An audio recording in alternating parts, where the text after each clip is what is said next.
This is a 65-year-old woman who presented with the history of lung cancer, a previous left pneumonectomy, and swelling of her face, cyanosis, and swelling of both arms, consistent with superior vena cava syndrome.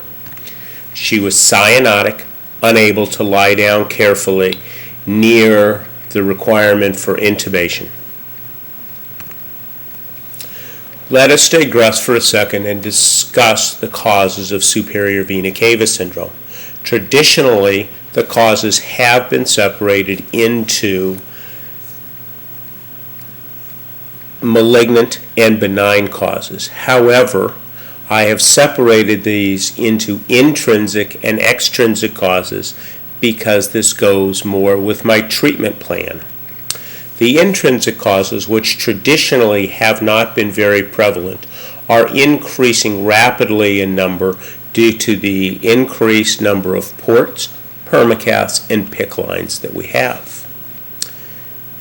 Extrinsic causes of superior vena cava syndrome include bronchogenic carcinoma, TB, lymphoma, fungal infections, and radiation therapy. This woman had a port on the left side for many years. It is not necessary to open both jugulars. If you get one open, her superior vena cava syndrome will resolve. As you can see, this is a contrast CT scan with collaterals along the chest wall and posteriorly along the back. There is a pleural effusion, extensive clot within the superior vena cava, and collaterals even in her left breast. We used a right femoral approach to access this, and the right 6 French sheath was placed. We placed in a cobra catheter and initially cannulated the azygos vein.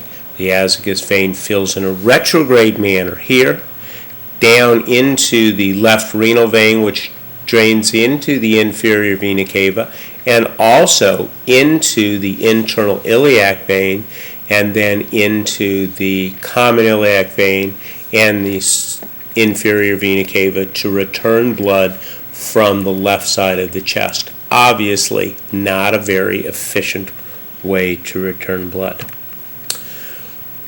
A right arm venogram revealed clot within the subclavian and innominate vein and superior vena cava.